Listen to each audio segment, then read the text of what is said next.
வணக்கம் நண்பர்களே. இந்த நம்ம என்ன பார்க்க போகிறோன்னா ஒரு தரமான சென்சிட்டிவ் தான் பார்க்க போகிறோம்.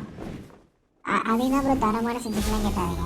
ஓரளவுக்கு இது வச்சா கொஞ்சம் விடணும், அவ்வளோதான். மற்றபடி நீங்கள் தான் உங்களோட எஃபர்ட்டை தான் நீங்கள் போட்டாகணும்.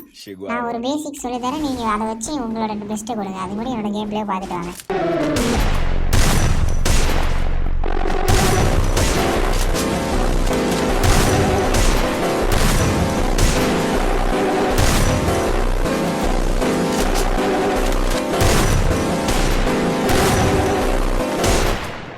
என்ன வீடியோ பார்த்தீங்களா? இந்தமாரி நீங்களும் அடிக்கணுமா?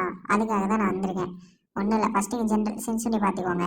அதை பார்த்துக்கிட்டு அப்புறம் இங்கே வந்து மொபைல் செட்டிங்ஸ் வந்துட்டு ஸ்மாலஸ்ட் செட்டிங்ஸ் சர்ச் பண்ணுங்கள்.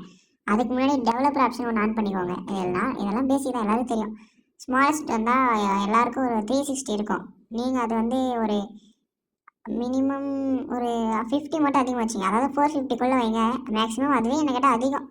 450க்குள்ளே வச்சுக்கோங்க. 360 நான் வந்து ஒரு 400 வச்சுருக்கேண்ணா, நீங்கள் எவ்வளோன்னு வச்சுக்கோங்க. அதுக்கடுத்து ரெஃப்ரெஷ் ரேட்டுக்கு போயிடுங்க.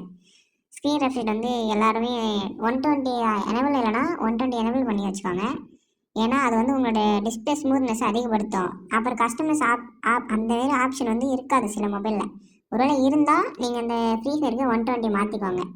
அதுக்கடுத்து பார்த்தீங்கன்னா பாயிண்டர்ஸ் பென்னு ஒரு இருக்குது. அது எதுக்காகனா உங்களோட டச் ரெஸ்பான்ஸை அதிகப்படுத்துறதுக்காக தான். இப்போ குயிக்காக டக்குன்னு டச் ரெஸ்பான்ஸ் கொடுக்கணும்னா பாயிண்டர் ஸ்பீட் தேவை. அதனால் பாயிண்டர் ஸ்பீடை நீங்கள் ஃபுல்லாக வச்சுக்கோங்க.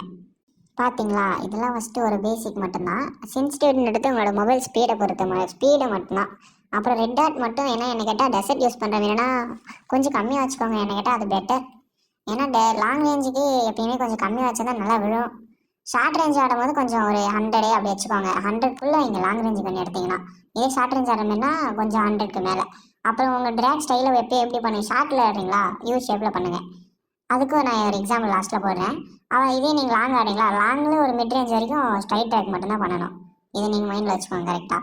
அப்புறம் குயிக் வெப்பன்ஸ் வச்சு அப்படின்னு ஒன்று இருக்கும். அதை போய் நீங்கள் எனபிள் பண்ணி வச்சுக்கோங்க. அதை யூஸ் பண்ணுங்கள். அதை நீங்கள் எப்போ ட்ராக் பண்ணுறீங்களோ அதை கரெக்டாக யூஸ் பண்ணணும். இப்போ நான் எப்படி ட்ராக் பண்ணுறதை பாருங்கள். இப்போ நான் வந்து நேராக இங்கே வந்து ஒரு கரெக்டாக வரேன், அடிக்கிறேன்.